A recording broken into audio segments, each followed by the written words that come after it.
Welcome to Sweet Life Beat Life. We hope this video helps.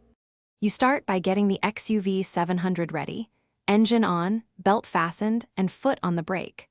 Once you access the center infotainment, go to Vehicle Settings, then Drive Assist and toggle Auto Hold On. Make sure the electronic parking brake is released and the auto hold indicator appears on the cluster. This confirms the system is armed. If you do this now, the car will remember the state and let you proceed to test it safely at low speed in traffic or at a stop. Once auto hold is active, approach a stop normally and press the brake until the car is stationary. After a brief pause, release the brake pedal. Auto hold maintains braking, so you don't need to keep your foot down.